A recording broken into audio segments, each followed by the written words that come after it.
Donc on va laisser maintenant toute la place à Cindy qui va nous communiquer, nous partager la parole de Dieu. Vous êtes prêts à disposer vos cœurs pour cela? Merci à chacun. Bon, alors, est-ce que vous aimez les cadeaux? Oui? Oui, les bons gros cadeaux. Pour vous, qu'est-ce qui fait qu'un cadeau est précieux, a de la valeur? Comme ça, là, est-ce que quelqu'un peut me crier? Est-ce que c'est parce qu'il coûte cher? Ouais, là, on me dit, ouais, il coûte cher, il faut que ça coûte cher. Et des fois, c'est pas les plus gros qui coûtent cher. Ok? C'est tout, il faut que ça coûte cher. Non, qu'est-ce qui fait que ça a de la valeur pour vous quand on vous offre un cadeau à vous? L'amour, ouais, les intentions, ouais. Il répond à un besoin, ouais. Très bien. Oui, le geste, donc l'intention, l'amour, la générosité, ouais. Bruce, c'est ce qu'on espérait. Ça répond à une attente, à une promesse, ouais. Donc, déjà, les enfants, la famille, dans ce que vous avez dit là, c'est quelque chose de précieux. Mais vous avez oublié des choses. Quand c'est rare, quand c'est unique, que ça a un coût inestimable, c'est précieux. Et la famille, les enfants, chaque enfant est unique. Il a tout un temps de fabrication. Et des fois même, avant d'être dans le ventre de sa mère, il a un temps d'attente, de prière. Voilà. Donc, merci Seigneur pour ces beaux cadeaux. Mais je voulais vous dire, avant que vous partiez ce matin, est-ce que tu connais le cadeau de Dieu pour toi? Le don de Dieu. Ça, c'est ce que Jésus dit à la femme samaritaine. Si tu connaissais le don de Dieu, et si tu connaissais qui est celui qui te parle, voilà, donc c'est ça que je voudrais vous dire ce matin. Est-ce que vous connaissez le don de Dieu? Et donc, le don de Dieu, c'est Jésus.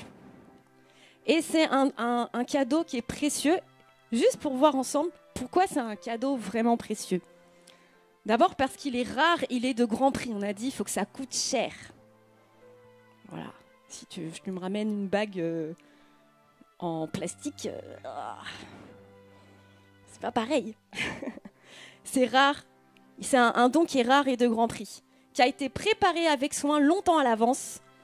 C'est un don qui est authentique. C'est pas une contrefaçon. Et il a été donné avec joie et amour. Amen. Donc Jésus, c'est le don de Dieu précieux parce qu'il est rare et de grand prix. On va d'abord voir ça. C'est quoi quelque chose de rare?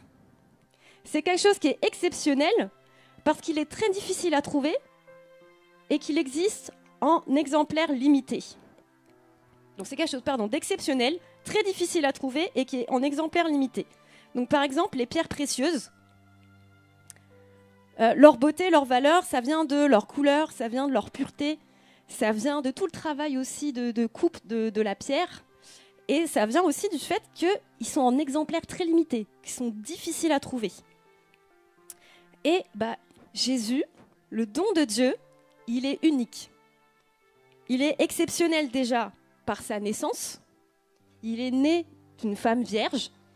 C'est le seul de toute l'histoire de l'humanité qui est né d'une femme vierge, annoncé longtemps à l'avance par les prophètes dans l'Ancien Testament. Que dans le prophète Ésaïe, 700 ans avant la naissance de Jésus, voici la jeune fille vierge enfantera un fils que l'on appellera Emmanuel, c'est-à-dire Dieu avec nous. Il est né, donc une naissance exceptionnelle, d'une femme vierge, mais même le scénario de sa naissance est exceptionnel. Il a été célébré par les anges, il a été adoré par les mages, par les bergers, il a été craint par un roi, sa naissance par Hérode le Grand lui-même. Donc sa naissance a marqué l'histoire de notre calendrier. Elle n'a toujours pas été changée, même s'il y en a qui avaient essayé, ça n'a pas réussi. Il est exceptionnel par sa vie terrestre. Je ne sais pas si certains l'ont vu, mais pour ne pas le citer, un de nos anciens présidents, quand on lui a posé la question, si vous deviez, si on vous donnait l'opportunité de manger avec un personnage célèbre, quel personnage vous voudriez? Et il a dit, sans aucun doute, Jésus. Parce qu'en 3 ans de ministère public, juste 33 ans de vie, 3 ans de ministère public. Il a influencé toute la planète depuis plus de 2000 ans. Donc sa vie terrestre en elle-même est exceptionnelle. Il a manifesté les œuvres de Dieu sur la terre, des guérisons, des miracles. Ces paroles qui sont sorties de sa bouche sont encore disponibles aujourd'hui et influencent des milliards et des milliards de personnes depuis des siècles. Il est exceptionnel par sa mort clouée sur une croix, c'est déjà pas banal, et son attitude sur la croix est exceptionnelle. Je vous donne l'eau à la bouche pour que vous ayez envie d'aller creuser. Mais qui est ce Jésus qui est exceptionnel? Va voir comment il s'est comporté sur la croix. Même l'officier romain qui surveillait la croix en bas, quand Jésus a dit « Père, je me remets à toi mon esprit » et qu'il a donné son dernier souffle, il a dit « Non mais c'est sûr, celui-là, il était le Fils de Dieu. » Il est exceptionnel par sa résurrection d'entre les morts. Et c'est un fait historique. C'est le seul sauveur qui a vaincu la mort, qui ressuscitait des morts. Et il y a des preuves. Et vous avez, parmi les preuves encore aujourd'hui qu'on peut voir, un tombeau vide. Et aussi des gens qui l'ont vu, des témoins, et qui se sont laissés persécuter parce qu'ils l'ont vu et qu'on voulait leur dire que c'est faux ce que vous dites, il n'est pas vivant. Ils sont morts pour ça. Et encore aujourd'hui, des personnes sont témoins que Jésus est vivant parce qu'il agit dans nos vies. Et encore aujourd'hui, des personnes sont persécutées parce qu'ils ont rencontré Jésus le vivant. Et Jésus est rare parce qu'il est en un seul exemplaire. Il n'y en a pas d'autres. Vous voyez la diapo d'après, cette pierre-là, c'est un diamant bleu. C'est la pierre précieuse, une des pierres les plus rares qui soit. Donc 0,02% de la totalité de tous les diamants sur la Terre, c'est le diamant bleu. Jésus, il n'y en a pas 0,02%, il n'y en a qu'un. Il n'y a qu'un seul don de Dieu comme Jésus. Et il est écrit, il n'y a de salut en aucun autre, car il n'y a sous le ciel aucun autre nom qui ait été donné parmi les hommes, parmi lesquels nous devions être sauvés. Il est aussi écrit, car il y a un seul Dieu et aussi un seul médiateur entre Dieu et les hommes, Jésus-Christ homme, qui s'est donné lui-même en rançon pour tous. Et le don de Dieu est précieux aussi, parce qu'il est de grand prix. Il est rare, il est exceptionnel, mais il est de grand prix. Combien ça a coûté? Donc combien ça coûte un diamant bleu? C'est la pierre précieuse la plus chère du monde. Donc mon cher, si tu veux faire une bonne impression, diamant bleu. Ouais. Prix record, 57 milliards de dollars. C'est un prix exorbitant pour moi, pour une petite pierre qui peut se perdre, passer devant l'aspirateur. Voilà. Mais Jésus représente un prix inestimable. Il est écrit, elle a du prix aux yeux de l'Éternel la mort de ceux qui l'aiment. C'est ça le prix que Dieu a payé. Au travers de ce don, c'est un prix inestimable qu'il a payé. Pour qui? Pour nous. Et l'apôtre Pierre dit, ce n'est pas par des biens périssables comme l'argent et l'or que vous avez été libérés. Non, il a fallu que Christ, tel un agneau pur et sans défaut, verse son sang précieux en sacrifice pour vous. Donc le prix de la croix, ça c'est plus précieux que tous les diamants bleus réunis. Amen. Et pourquoi un tel prix? Pour nous, pour nos âmes.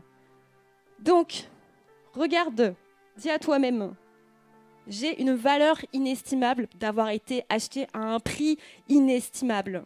Dis-le, j'ai une valeur inestimable. Des fois, ça coûte de le dire.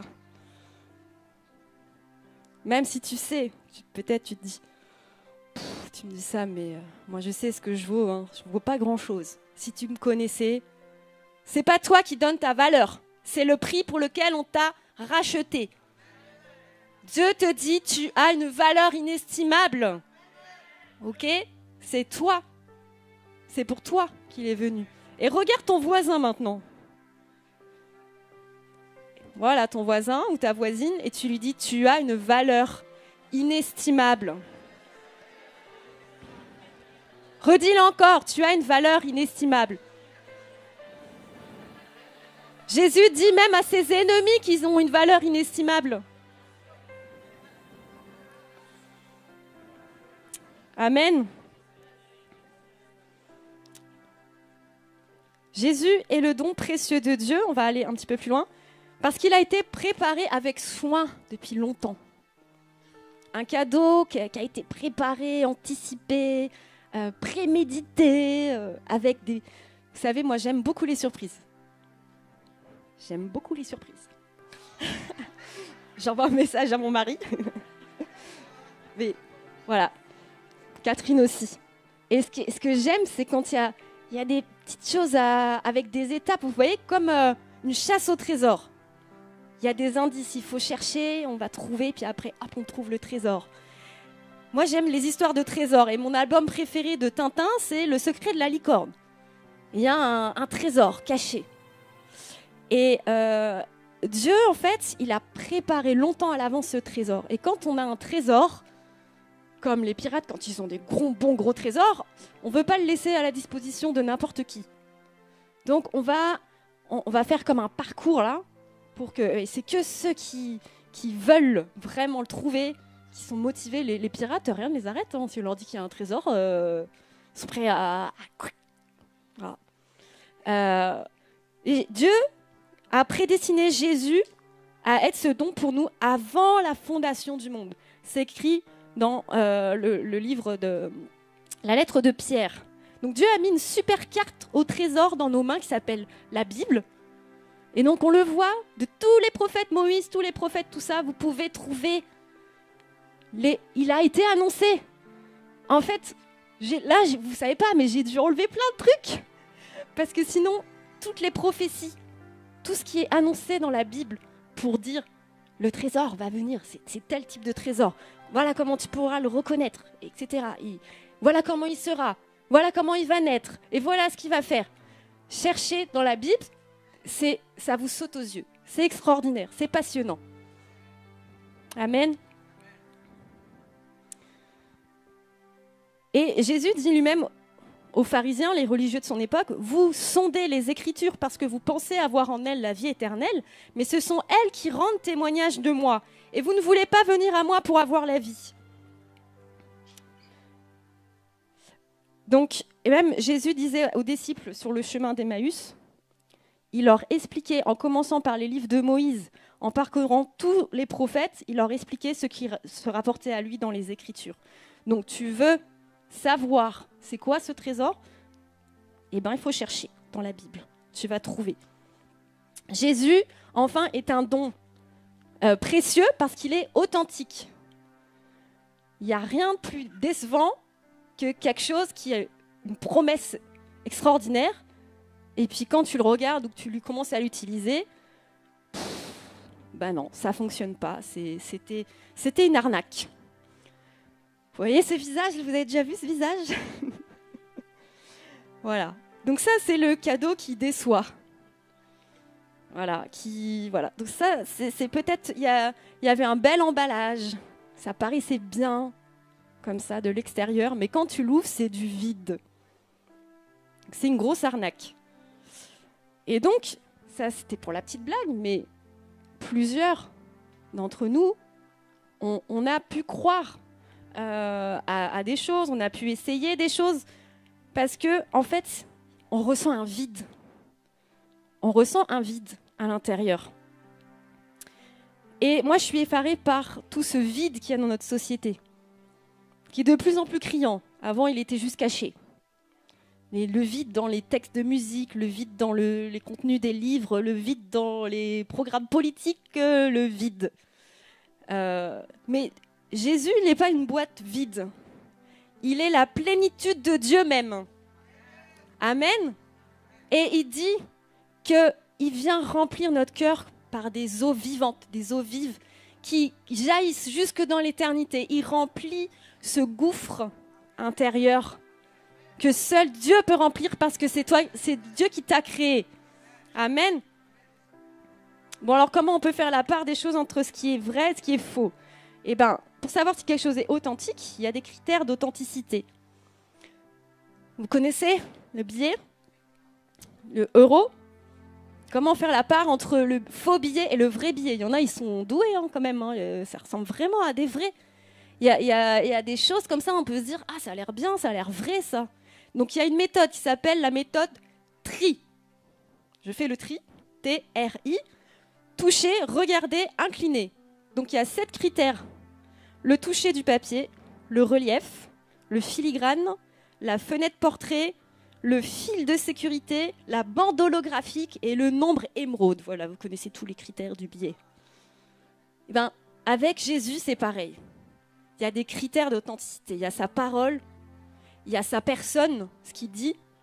Il y a les témoins qui ont vécu la rencontre avec Jésus. Et donc ça, il n'y a que toi qui vas pouvoir faire le tri. Donc, tu viens, tu touches, hop, tu regardes, t'inclines, tu cherches et tu trouves. Amen. Et Dieu n'est pas un menteur. Il déteste la tromperie. Dans la Bible, d'ailleurs, c'est flagrant, Dieu a une haine profonde du mensonge. Et c'est écrit qu'il est impossible que Dieu mente dans la lettre aux Hébreux. Retenons fermement la profession de notre espérance, car celui qui a fait la promesse est fidèle, et quiconque croit en lui ne sera pas confus. Donc, ce ne sera pas le cadeau comme ça. C'est un cadeau authentique. Donc, là, c'est plus le même visage. Quand tu ouvres le cadeau et que tu expérimentes ce qu'il y a dedans, c'est la joie. Et dernier point, c'est un cadeau précieux parce qu'il a été donné avec joie et amour. On a dit le geste, les intentions. Des fois, ça peut être un enfant qui t'offre un dessin.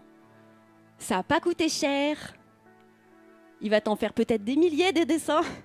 Mais à ce moment-là, il l'a fait avec amour et il vient te le donner avec joie. Regarde les dessins que j'ai fait. Voilà. Dieu a donné ce cadeau avec joie. C'est pas quelque chose qu'on lui a retiré comme ça, qu'on l'a forcé. Il l'a prémédité et il l'a donné avec joie. Et c'est pour donner de la joie. On le voit, il y a la joie des anges à la naissance de Jésus. L'ange dit au berger, n'ayez pas peur. Je vous annonce une nouvelle qui sera pour tout le peuple le sujet d'une très grande joie. Un sauveur vous est né aujourd'hui dans la ville de David. C'est lui le Messie, le Seigneur. Et là, d'un coup, c'est la fête. Tout à coup, apparut aux côtés de l'ange une multitude d'anges de l'armée céleste qui chantaient les louanges de Dieu. Gloire à Dieu au plus haut des cieux et paix sur la terre aux hommes qui l'aiment. Dieu l'a donné et il s'est réjoui. Et Jésus aussi a été à la croix, a donné sa vie avec joie. Vous allez me dire, elle est folle, elle. Il a anticipé à l'avance la joie qui lui était réservée de la portée de son geste, de ce cadeau. C'est écrit qu'en vue de la joie qui lui était réservée, il a enduré la mort sur la croix en méprisant la honte attachée à un tel supplice. Et désormais, il siège à la droite de Dieu. Dieu a donné Jésus avec joie, mais avec amour. On l'a chanté. Et sans qu'on le mérite. Donc c'est un cadeau immérité, par amour pur. Car Dieu a tant aimé le monde, tant. C'est 4 lettres. Mais Dieu a tant aimé le monde qu'il a donné son Fils unique afin que quiconque, ça veut dire toi, moi, voilà, quel que soit ton arrière-plan, quel que soit ton âge, quelle que soit ta culture, quel que soit tout ce que tu as pu faire dans le passé, afin que quiconque croit en lui ne périsse pas, mais qu'il ait la vie éternelle. Et Dieu, dans Éphésiens, il dit « Dieu, à cause du grand amour dont il nous a aimés, alors que nous étions spirituellement morts à cause de nos fautes, nous a fait revivre avec Jésus. Donc je finis. J'appelle l'équipe de louange. J'ai préparé un petit cadeau. Alors, j'ai repéré. Je suppose qu'il est parti. Un enfant, je crois, il doit avoir 2 ans et demi, 3 ans, là. Où est-ce qu'il se cache? Trouvez-le pour moi. Il est où? Bah, je sais pas, je l'ai vu tout à l'heure, là, devant.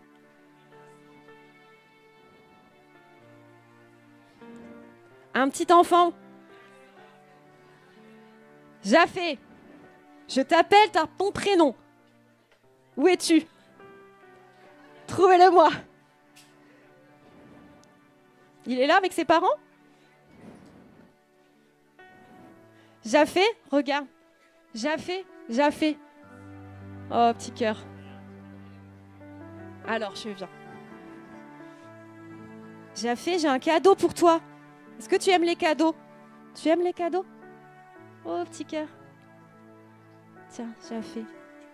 C'est pour toi, mon cœur. Tiens. Oh, t'es trop ému pour le prendre. La joie peut s'exprimer par les larmes aussi, des fois. Voilà. Bon, j'avais imaginé qu'il vienne courir pour le prendre, mais en fait, non. Jésus dit, comment recevoir le cadeau? Il dit que si on ne reçoit pas le royaume de Dieu comme un petit enfant, on n'y rentrera jamais. Le petit enfant, bon, sauf quand il est intimidé par la dame au micro, bon. Le petit enfant, il a un cœur simple et spontané et il reçoit avec joie et avec une totale confiance. Bon, si ma petite de 2 ans était là, elle aurait fait « Ah, moi !» Comme ça, elle aurait pris le cadeau. Donc maintenant, j'ai dit, en commençant, connais-tu le don de Dieu? Je crois que c'est bon, là, je te l'ai bien décrit, non? Ouais? Donc, veux-tu recevoir le don de Dieu? C'est bien de regarder le cadeau, il est beau le cadeau. Mais vu le prix qu'il a coûté, si personne ne le prend, s'il est ignoré, voire méprisé, ça fait de la peine à celui qui offre, non? Donc, veux-tu recevoir le don de Dieu? Donc, je vous invite tous à fermer les yeux pour qu'on puisse se concentrer et considérer un instant la valeur inestimable de ce cadeau que Dieu le Père, le Créateur de l'univers, avait anticipé longtemps à l'avance, depuis la fondation du monde, juste pour toi et moi. C'est un don qui est rare, d'un prix inestimable. C'est un don qui est authentique, qui ne rend pas confus. Et c'est un don qui t'est donné avec amour et avec joie. Tu n'as plus qu'à le recevoir maintenant.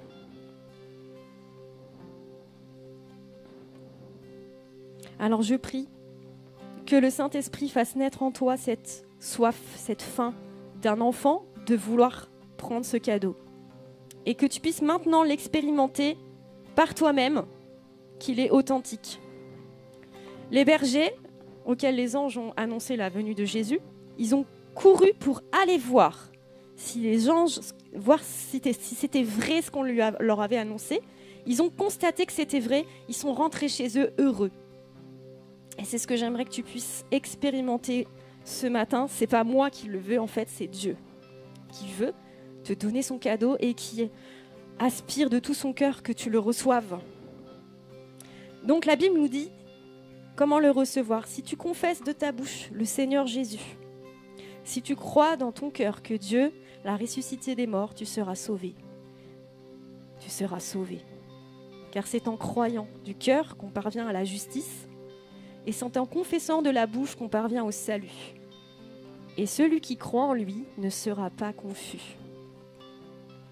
Si tu veux recevoir Jésus dans ta vie, alors juste je t'invite à lever ta main. Levez ta main. Amen. Merci. Si tu savais quelle joie il y a dans le ciel quand quelqu'un se saisit du cadeau de Dieu. C'est comme la joie du Père qui voit l'enfant qui reçoit son cadeau. Si tu reconnais son amour pour toi, la valeur de son cadeau, alors lève ta main. Alléluia, Jésus. Merci, merci. Merci. Vous avez une valeur inestimable. Ah, Jésus. Merci, Seigneur, merci. Alléluia, Jésus. Quand les amis du paralytique ont amené le paralytique devant Jésus, il a vu leur foi et leur a dit « Mon enfant, tes péchés sont pardonnés. » Voilà, le cadeau se déballe maintenant. Qu'est-ce qu'il y a dans ce cadeau? Tes péchés sont pardonnés. Reçois le pardon de tes péchés. Reconnais le prix payé pour tes péchés. Reconnais l'amour que Dieu a déployé pour qu'il puisse te dire tes péchés sont pardonnés. Et je continue à déballer le cadeau. Jésus non seulement lui a dit tes péchés sont pardonnés, mais il a dit lève-toi et marche. Reçois la guérison maintenant. Alors, pour que ça ne reste pas théorique tout ce que je vous raconte, Jésus veut que tu expérimentes le royaume de Dieu, toute l'amplitude, la plénitude du cadeau de Dieu.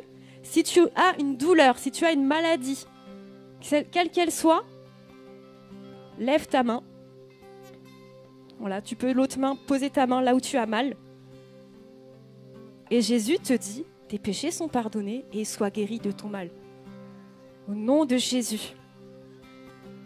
Amen. Merci Jésus, merci. Merci pour ta présence, Seigneur. Merci parce que ce n'est pas des choses d'homme, ce n'est pas des choses qui ont été pensées par l'homme, mais c'est pensé par toi, notre Dieu. Et c'est toi qui dis et qui agis maintenant. Je te laisse toute la place. Merci Jésus. Amen. Quand j'ai besoin d'amour, quand j'ai besoin de paix, quand j'ai besoin de consolation, Seigneur, tu es là. Quand j'ai besoin d'espoir, quand j'ai besoin de grâce,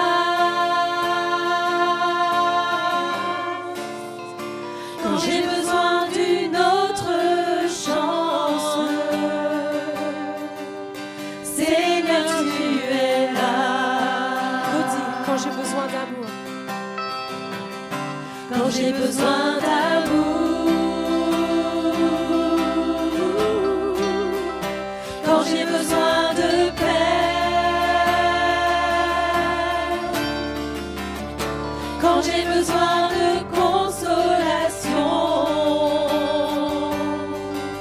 Seigneur, tu es là.